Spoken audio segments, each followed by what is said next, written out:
जय हिंद दोस्तों, स्वागत है एक बार फिर से आपका मेरे इस यूट्यूब चैनल मिशन वर्दी विद सूरज में। तो आज दिनांक 3 दिसंबर 2025 को उत्तराखंड अधीनस्थ सेवा चयन आयोग यानी कि यूके ट्रिपल एस सी द्वारा एक नया भर्ती यहाँ पर विज्ञापन जारी हो गया है दोस्तों। तो विज्ञापन संख्या 74 है ये, और एक नया विज्ञापन यहाँ पर जारी हो चुका है आयोग के द्वारा। तो नई भर्ती आ चुकी है। इसमें बताया गया है कि उत्तराखंड अधीनस्थ सेवा चयन आयोग के द्वारा सीधी भर्ती के माध्यम से विभिन्न विभागों के अंतर्गत समूह गौ की भिन्न भिन्न अर्हता के रिक्त पदों हेतु चयन हेतु विज्ञापन जो है यहाँ पर जारी हो चुका है। तो विज्ञापन जो है वो आज यानी कि 3 दिसंबर को यहाँ पर प्रकाशित हुआ है। और ऑनलाइन जो इससे आप आवेदन जो करने की जो डेट रहेगी ऑनलाइन अप्लाई करने की, वो 10 दिसंबर रहेगी। और अंतिम तिथि यहाँ पर 30 दिसंबर रहेगी। 20 दिनों का आपके पास टाइम रहेगा फॉर्म भरने के लिए। और संशोधित अगर कुछ करेक्शन करना है तो आप 3 जनवरी से 5 जनवरी के बीच कर सकते हैं 2026 में। और यहाँ बहुत अच्छी बात है कि आयोग ने इसकी रिटर्न एग्ज़ाम की भी डेट दे दी है, जो कि है 9 मार्च 2026 से यहाँ पर प्रारंभ होगी इसकी जो है रिटर्न एग्ज़ाम। भिन्न भिन्न पोस्ट है तो अलग अलग में भी रिटर्न एग्ज़ाम होगा। तो 9 मार्च से यानी जनवरी फरवरी मार्च, तो लगभग आपके पास यहाँ पर दिसंबर हो गया, जनवरी हो गया, फरवरी हो गया, 3 महीने का टाइम होगा। और 9 मार्च से आपके एग्ज़ाम जो शुरू हो जाएंगे। तो भिन्न भिन्न अर्हता के पद हैं, तो देखना होगा कि कैसा कैसा है, कौन कौन से पोस्ट हैं, वो पूरा आपको मैं बताऊँगा इस विज्ञापन में। तो 9 मार्च से यहाँ पर आपका इसका रिटर्न होने वाला है। तो ये रहा। तो बात की जाए कि कौन कौन सी पोस्ट है यहाँ पर। तो पहला है यहाँ पर विधि सहायक। वेतनमान आप देख सकते हैं लेवल 6 की पोस्ट होने वाली है। 2 पद हैं इसमें। शोध अधिकारी के 1 पद है। साहसिक खेल अधिकारी की 4 पोस्ट हैं। कैमरामैन की 1 पोस्ट, फोटोग्राफर की 1 पोस्ट, कनिष्ठ कैमरामैन की 4 पोस्ट हैं।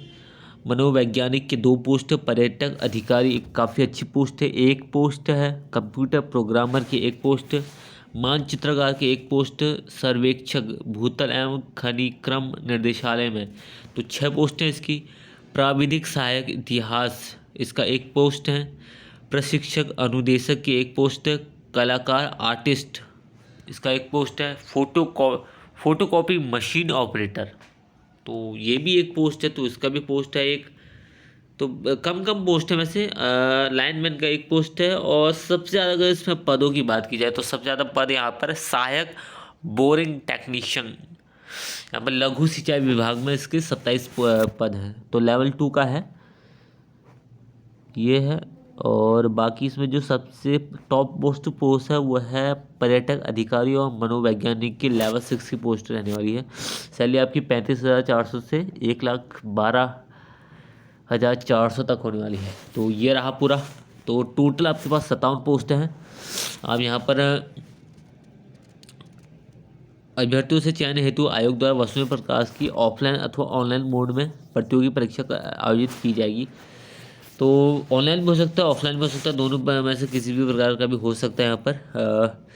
तो जो भी इन्फॉर्मेशन है वो आयोग की वेबसाइट पर आप समय समय पर विजिट करते रहिए, जितने भी डिटेल्स हैं।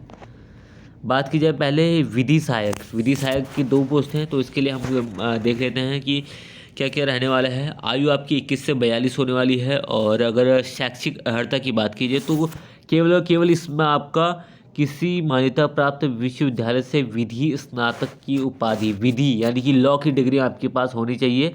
विधि सहायक के लिए लॉ की डिग्री अगर आपके पास है, BA LLB BCom LLB ये पोस्ट अगर आपके पास है तो स्नातक है, स्नातक की आपके पास ये डिग्री होनी चाहिए। तो आप अधिमानी के लिए आपके पास अगर अगर NCC का B या C सर्टिफिकेट है तो आपको अधिमान दिया जाएगा।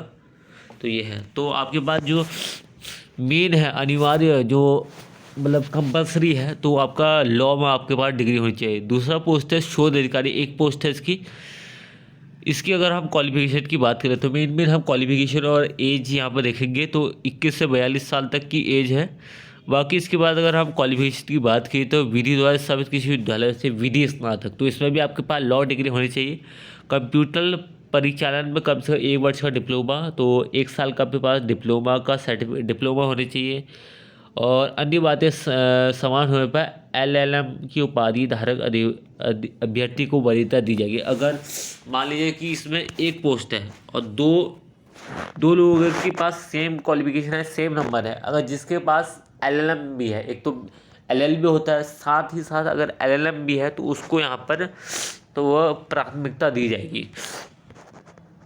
अब बात कर देते हैं हम साहसिक खेल अधिकारी। 4 पोस्ट रहने वाली है, तो इसकी आयु जो है वो 21 से 42 होने वाली है। इसकी अगर हम क्वालिफिकेशन की बात की जाए तो किसी मान्यता प्राप्त विद्यालय से स्नातक, तो इसमें कोई स्पेसिफिक मांगा नहीं गया है, तो खाली आपके पास क्या होनी चाहिए, एक तो कोई भी डिग्री होनी चाहिए स्नातक की, बीए, बीकॉम, बीएससी, कुछ भी इसके अलावा किसी मान्यता प्राप्त राष्ट्रीय प्रादेशिक संस्थान से ए श्रेणी में एडवांस माउंटेनिंग या वाटर स्पोर्ट्स या स्नो स्कीइंग कोर्स भी होने चाहिए आपके पास। साहसिक खेलों की कम से कम 2 विधाओं में बेसिक प्रशिक्षण प्राप्त हो, और इसके अलावा आपके पास राष्ट्रीय स्तर के किसी भी साहसिक गतिविधि में 3 अभियानों और प्रतियोगिता में आपके पास भागीदारी होनी चाहिए। तो ये क्वालिफिकेशन आपके पास होनी चाहिए। बात की जाए अगर अगली पोस्ट जो है वो है कैमरामैन की, तो 1 पोस्ट रहने वाली है इसमें, और एज आपकी वही 21 से 42 होने वाली है। इसमें अगर हम क्वालिफिकेशन की बात की जाए तो किसी मान्यता प्राप्त विद्यालय से आपके पास स्नातक की एक तो डिग्री होनी चाहिए, साथ ही साथ फोटोग्राफी में 1 वर्ष का डिप्लोमा व कंप्यूटर संचालक का आपके पास ज्ञान होना चाहिए। तो आपके पास फोटोग्राफी की आपके पास नॉलेज होनी चाहिए। इसके अलावा आपके पास ऑडियो वीडियो और मिक्सिंग वगैरह और एडिटिंग का भी आपका 2 ईयर का आपके पास एक्सपीरियंस होना चाहिए।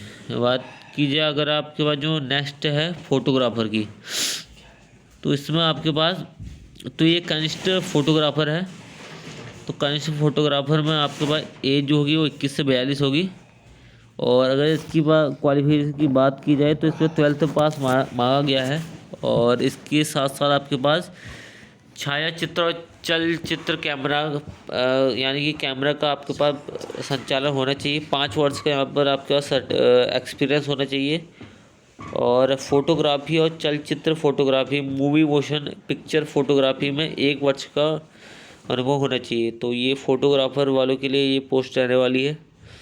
और कनिष्ठ कैमरामैन की यहाँ पर 4 पोस्ट हैं, तो इसमें भी आपके पास माध्यमिक शिक्षा परिषद उत्तराखंड उत्तर प्रदेश की हाई स्कूल परीक्षा या सरकार द्वारा उसके समकक्ष मान्यता प्राप्त किसी परीक्षा में उत्तीर्ण होना आवश्यक है। तो यहाँ पर इसकी जो है हाई स्कूल यहाँ पर क्वालिफिकेशन है।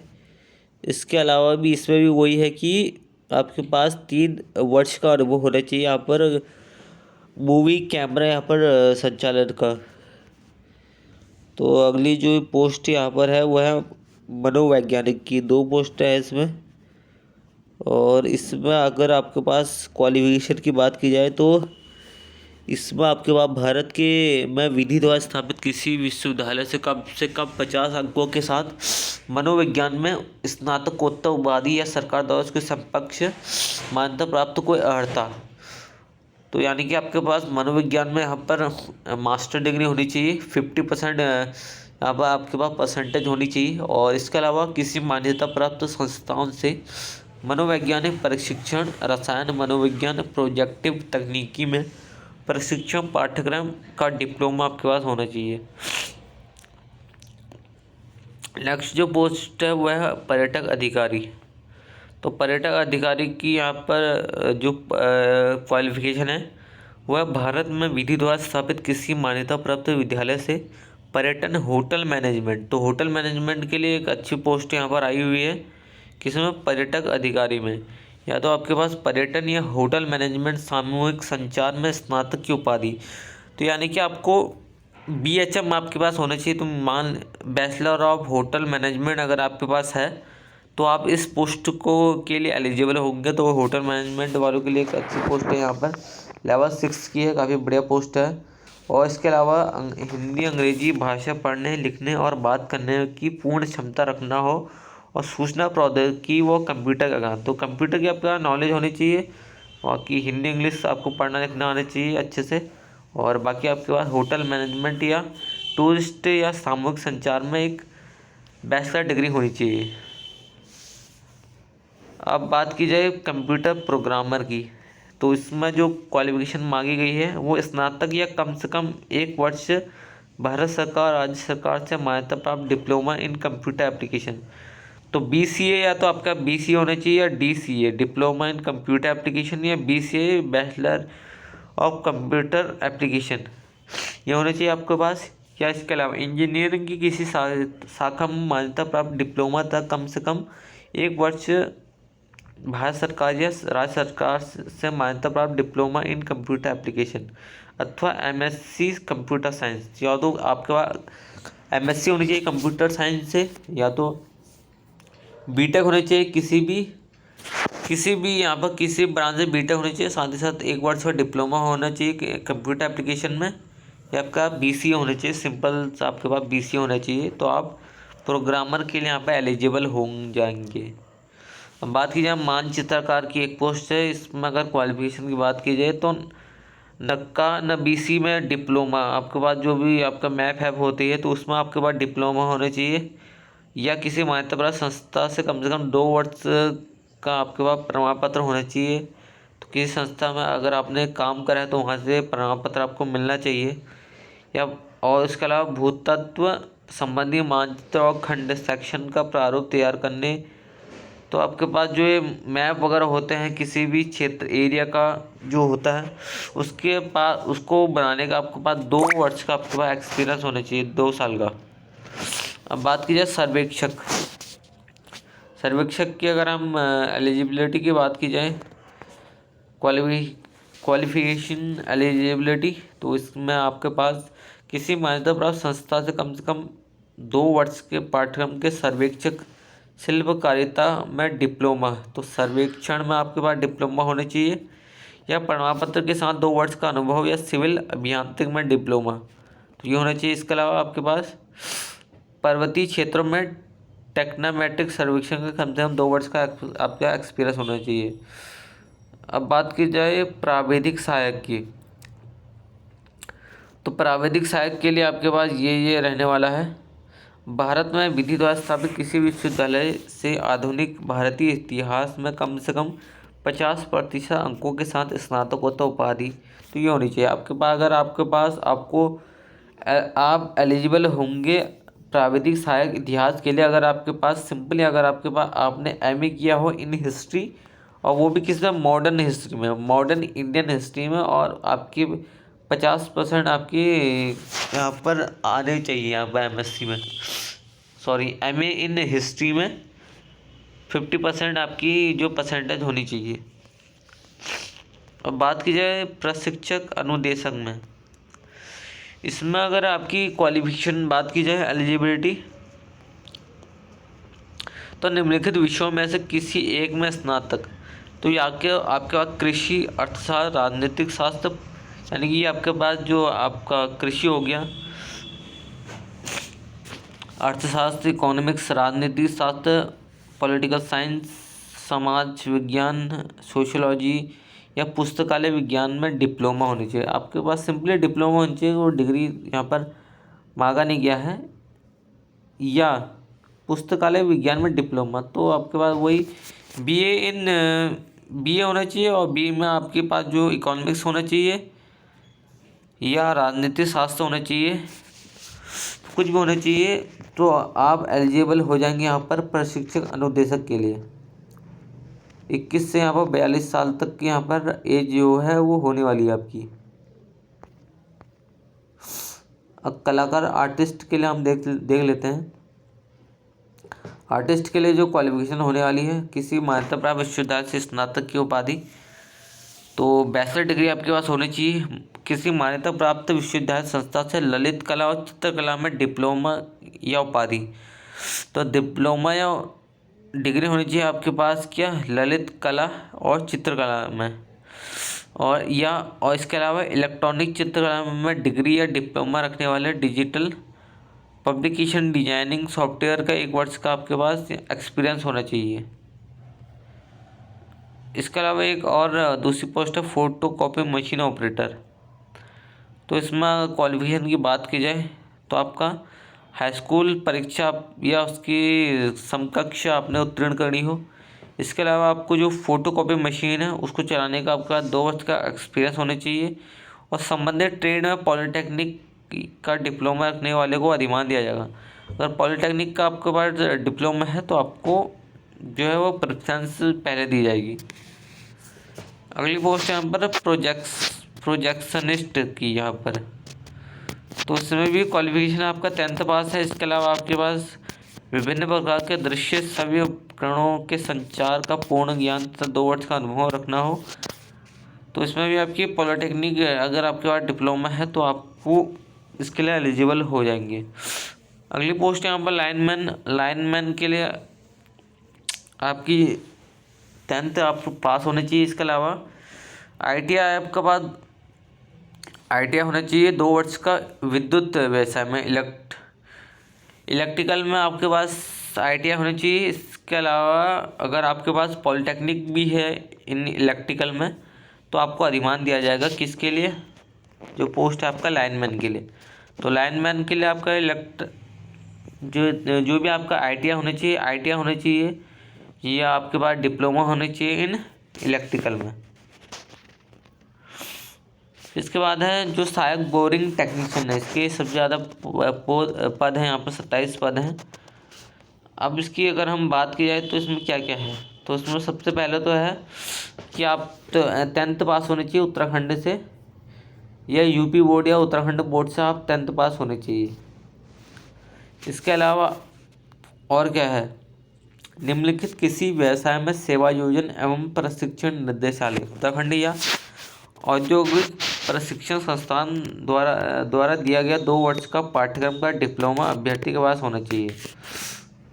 तो आपके पास ITI होना चाहिए और 10th पास होना चाहिए। ITI किस किस में होना चाहिए? एक तो मशीन मिस्त्री, machinist, fitter, mechanic, plumber, tool maker, wireman, turner, इन चीज़ों में से आपको पास क्या होना चाहिए? आपका ITI होना चाहिए। तो आपके लिए इसमें आप एलिजिबल हो जाओगे। तो ये रही आपकी सारी पोस्ट और उनकी एलिजिबिलिटी क्राइटेरिया। अब हम बात कर लेते हैं कि इसमें रिटन एग्ज़ाम की तो क्या होगा। यहाँ पर उक्त पदों की चयन हेतु 100 अंकों की यहाँ पर आपका रिटन एग्ज़ाम होने वाला है। 2 घंटे का यहाँ पर आपके पास समय रहेगा और 100 क्वेश्चन आपके आएंगे। सामान्य OBC श्रेणी के अभ्यर्थियों को 50% तथा अनुसूचित जाति और अनुसूचित जनजाति श्रेणी को 35% न्यूनतम अंक लाना अनिवार्य है। तो आपको अगर आप जनरल कैटेगरी या OBC कैटेगरी से हैं तो आपको 100 में से तो 45 नंबर लाने ही है। SC ST के लिए यहाँ पर 35 नंबर होने वाले हैं। और आयु की जो होगी आपका 1 जुलाई 2025 यहाँ पर मान्य होगी।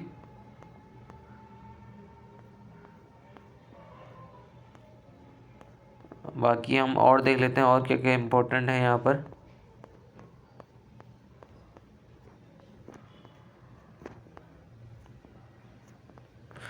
तो अगर हम एग्ज़ाम इसकी फ़ीस की बात की जाए, फॉर्म फीस की, तो जनरल कैटेगरी और OBC वालों के लिए 300 रुपये है। SC ST EWS के लिए 150 रुपये है। और जो दिव्यांग है यानी कि जो डिसेबल पर्सन है उनके 150 रुपये। अनाथ के लिए यहाँ पर 0 रुपये शुल्क होने वाला है। और अब हम बात करते हैं रिटन एग्ज़ाम का। यहाँ पर देख लेते हैं कि रिटन एग्ज़ाम आपका कैसा कैसा होगा। तो रिटन एग्ज़ाम आपको पता ही है कि 100 नंबर का होने वाला है। 2 घंटे का आपका होगा यहाँ पर टाइम दिया जाएगा।